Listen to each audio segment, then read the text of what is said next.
Agora, estamos muito felizes por estarmos participando desse culto de Natal, que é um momento muito importante, né, da nossa fé. Queria que você lesse comigo Isaías, capítulo 9. Os irmãos sabem que nós fazemos a nossa leitura bíblica devocional, né? E esse texto está dentro da nossa leitura bíblica devocional nessa semana, por isso que eu o escolhi. Normalmente as pessoas pregam ali com texto de Mateus, de Lucas, né? E eu estou nesse texto aqui que é uma profecia messiânica.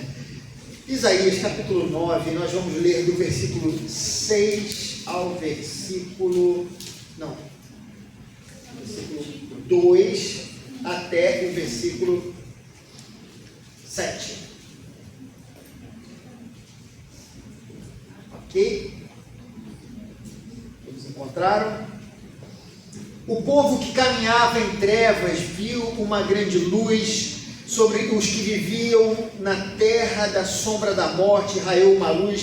Fizeste crescer a nação e aumentaste a sua alegria. Eles se alegraram diante de ti, como os que se regozijam na colheita, como os que exultam quando dividem os bens tomados na batalha. Pois tu destruíste o jugo que os oprimia, a canga que estava sobre os seus ombros e a vara de castigo do seu opressor, como no dia da derrota de Midian. Pois toda a bota de guerreiro usada em combate, toda veste revolvida em sangue serão queimadas como lenha no fogo. Porque um menino nos nasceu, um filho nos foi dado, e o governo está sobre os seus ombros, e ele será chamado Maravilhoso, Conselheiro, Deus Poderoso, Pai Eterno, Príncipe da Paz. Ele estenderá o seu domínio e haverá paz sem fim sobre o trono de Davi e sobre o seu reino, estabelecido e mantido com justiça e retidão, desde agora e para sempre. O zelo do Senhor dos Exércitos fará isso. Vamos orar. Senhor, nós te agradecemos pela tua palavra que foi lida. Nós te agradecemos porque nós não vivemos mais na escuridão. Isso se deve a Jesus Cristo, que veio iluminar as nossas mentes, para que nós reconhecêssemos quem é esse verdadeiro Deus, Criador dos céus e da terra. Muito obrigado, no nome de Jesus. Amém e amém. Queridos, como eu estava falando, os textos, às vezes, né, que a gente costuma pregar, são esses textos mais comuns, né, de Natal, que nós temos, né, esses textos mais clássicos, mas eu não tinha como falar sobre esse texto, sobre essa profecia, já que Jesus, ele é alguém que foi por muito tempo profetizado e esperado, né? As pessoas, eles tinham uma ideia sobre o Messias, sobre quem seria esse homem que levaria Israel, né, ao seu apogeu. Ele é a promessa da redenção de Israel. Desde que Israel foi formado, o Senhor já havia colocado neles esse sentimento de expectativa pela vinda do Messias. E, de repente, nós somos tomados pela notícia de que o menino veio a essa terra. A gente tem vivido momentos, queridos, onde as coisas parecem não estar mais, ter mais o mesmo significado. Eu estava me lembrando hoje que quando as pessoas falam, por exemplo, sobre a ressurreição, a Páscoa, me fugiu agora. Quando falam sobre a Páscoa, elas falam sobre um novo recomeço, mas ninguém fala sobre o que de fato é esse recomeço, né? Elas sabem da história da ressurreição, mas não têm a mínima noção do famoso para que serve isso, né? A ressurreição é como se fosse um conteúdo, uma história, uma lenda sobre um homem que ressuscitou, mas não é exatamente isso. Para nós ele é um ponto fundamental da nossa fé, conforme disse o apóstolo Paulo: se Cristo não ressuscitou, a nossa fé é vã. Queridos, o Natal também é algo fundamental para nós, não que nós tenhamos a certeza que Jesus Cristo nasceu no dia 25 de dezembro, né? Isso, de fato, não há evidências históricas, ou a Bíblia não nos afirma isso, ou não nos dá indícios de que essa foi a verdadeira data, mas convencionou-se a comemorar o nascimento de Jesus no dia 25 de dezembro, né? E nesse momento onde a sociedade tem se esquecido do verdadeiro significado de Jesus, né? É um momento de paz, de união, de confraternização. As pessoas falam sobre isso, falam muito sobre o Papai Noel, nada contra a ideia do Papai Noel, né?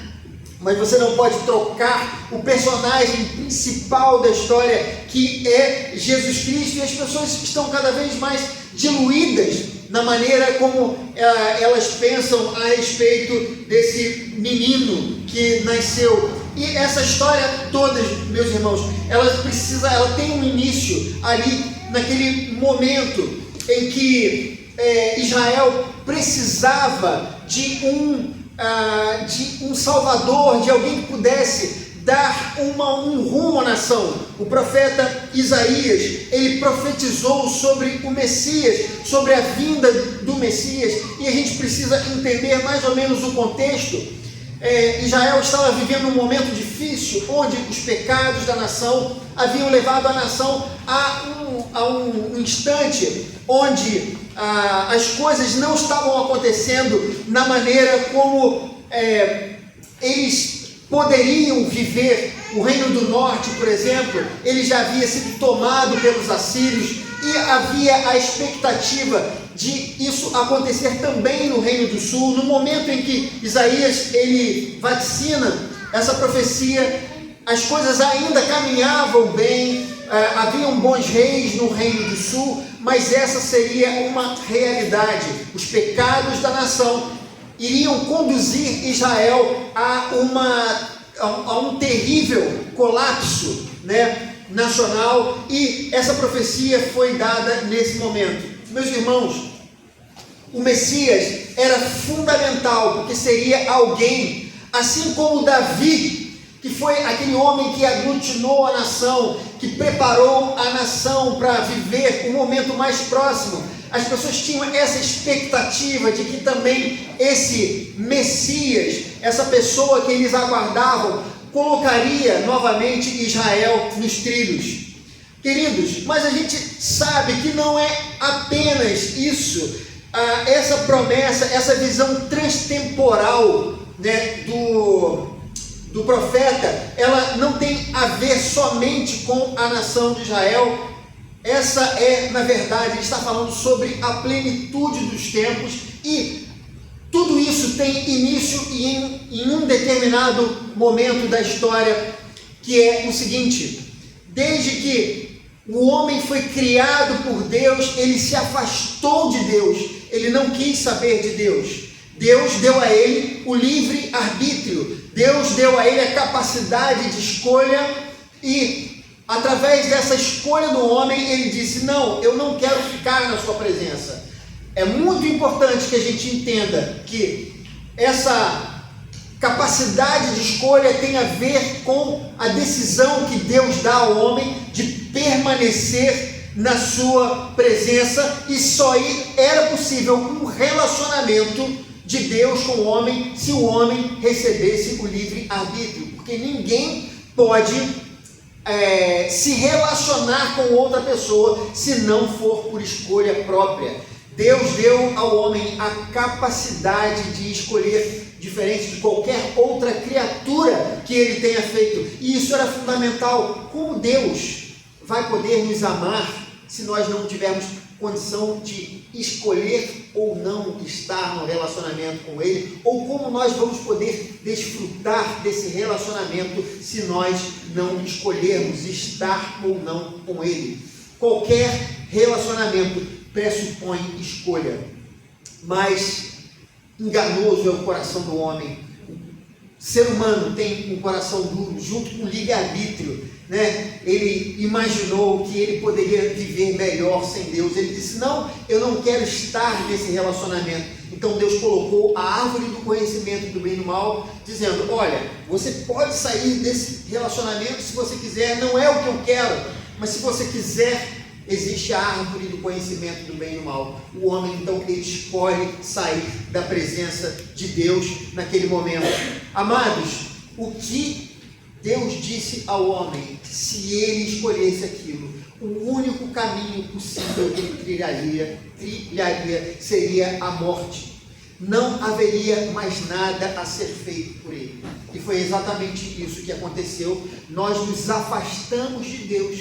E se as coisas continuassem correndo como elas estavam, não haveria solução para o homem. O homem, ele jamais encontraria Deus pelo seu próprio entendimento ou pelos seus próprios sentidos, porque nós nos afastamos de Deus. Deus colocou uma separação entre ele, que é completamente santo, e nós, que somos pecadores, e sem santidade ninguém verá a Deus. E nesse momento, queridos, o homem, ele começa a viver a sua vida sem saber quem Deus era, sem saber, sem ter ideia do amor dele, ou se ele era um Deus irado, ou qualquer outra coisa a respeito desse Deus. Queridos, se o homem trilhasse esse caminho até o final, se naturalmente a terra fosse vivendo dia após dia, se a humanidade fosse vivendo dia após dia, ele não encontraria solução para o grande problema, a separação, a morte. Nós apenas encontraríamos esse caminho. Para que o homem pudesse retornar a Deus, foi necessário que o próprio Deus nos dissesse o caminho. A questão é que esse Deus não pode falar diretamente com o homem, porque nós somos imperfeitos, nós somos pecadores, e Deus é um ser completamente santo. E na sua santidade, ele não poderia nos dizer pessoalmente quem ele era. Por isso, Deus bolou um plano. Deus falou: eu amo essas criaturas e eu vou salvá-las, eu vou tomar a iniciativa. Mas a única forma, a única maneira que existe para que eu possa levar essa mensagem a eles é se eu mesmo me tornar homem e falar de maneira igual. Deus, Pai, Filho e Espírito Santo. A Trindade, a segunda pessoa da Trindade, se esvaziou de si mesmo, se tomou a forma humana, se tornou homem como cada um de nós. E ele nasceu naquele berço, naquele dia. O menino que nasce no berço é a salvação do ser humano. Não é, queridos, apenas uma história na qual nós contamos de uma bela história de um menino que nasceu pobre e revolucionou a humanidade com os seus pensamentos, com a sua forma de agir. Ele é muito mais do que qualquer coisa que qualquer pessoa possa dizer. Por isso, ele nasceu de uma virgem. Por isso, ele não era filho de José, ele não era filho de Adão, mas o próprio Deus fez o milagre do nascimento do menino no ventre daquela mulher chamada Maria. E aquele menino, ele nasceu e se tornou homem, e ele é a salvação para os nossos pecados. Se o próprio Deus não tivesse feito isso, nós estaríamos perdidos nesse momento. Certamente, queridos, nós não estaríamos aqui, ou então nós estaríamos adorando apenas, talvez, uma cruz, ou talvez qualquer outra coisa que pudesse estar aqui, um animal, ou qualquer coisa criada por Deus, a lua, o sol, ou qualquer outra coisa, mas porque Deus decidiu se tornar homem. Hoje o nosso culto, ele é possível. Sem ele, nós estaríamos eternamente perdidos. Mas Jesus Cristo, ele se tornou homem para nos mostrar o caminho. Se esse milagre não acontece, um milagre tão poderoso quanto criar os céus e a terra, ou então, como fazer nova todas as coisas. Se esse milagre não acontece, o maior milagre de todos nas Escrituras, Deus se tornar homem e viver como um de nós, nós estaríamos eternamente perdidos. Ele é a imagem do Deus invisível. Aquele menino, ele nos mostrou quem Deus era, nos mostrou o amor de Deus, nos mostrou a misericórdia de Deus através do seu próprio ato. Como eu disse no boletim, vocês receberam hoje o nascimento de Jesus, queridos. Ele já é um cronômetro regressivo para a sua morte na cruz do Calvário. Ele nasceu como qualquer criança, mas aqui na terra a sua vida seria ceifada pelos próprios que receberam o dom da vida daquele que é o doador da vida. E ele fez isso para nos mostrar o tamanho do amor de Deus por nós, a sua graça e a sua misericórdia. Que o Senhor Jesus Cristo abençoe a sua vida com essa mensagem, que Ele possa fazer com que o Natal seja algo especial no seu coração, não apenas um momento de presente, confraternização, amigo oculto ou outras coisas que são tão boas, inclusive Chester, né? Nós vamos daqui a pouco dividir ali na nossa confraternização, mas que seja muito mais do que isso, que verdadeiro entendimento sobre Jesus Cristo e o seu nascimento possa estar no seu coração e na sua mente. Que o Natal não seja para você apenas o dia 25 de dezembro, mas que seja todo dia, porque se não fosse pelo nascimento dele, hoje nós estaríamos completamente perdidos. Que Deus nos abençoe. Feche os seus olhos. Senhor, nós te agradecemos, ó Pai, pela mensagem, a mensagem do Evangelho, que diz que Deus se tornou homem, Ele habitou entre nós, o Verbo se tornou carne e habitou entre nós, nós vimos sua glória como a glória do unigênito do Pai. Jesus Cristo é o próprio Deus encarnado. Sim, Ele é o Emanuel, Ele é o Deus conosco. Nós podemos dizer, Deus, Ele já viveu entre nós. E nós somos gratos a Ti por isso, porque o próprio Deus se tornou carne para ser o nosso representante. Portanto, Senhor, nós dizemos a Ti muito obrigado pela salvação que nós encontramos no Teu Filho Jesus, que não veio como um homem poderoso, que veio destruir os reinos poderosos da terra. Ele não veio com força, com poder, mas Ele veio como um menino. Ele nasceu como uma criança frágil, para também se identificar com a nossa fragilidade. Muito obrigado por isso. Nós pedimos nesse momento que o Senhor abençoe essa igreja, que o Senhor abençoe o Natal de cada família aqui, que nós tenhamos um sentido muito claro sobre o nascimento de Cristo nas nossas vidas. Ajuda-nos a viver e entender o Natal nas nossas vidas. Oramos assim, no nome de Jesus. Amém.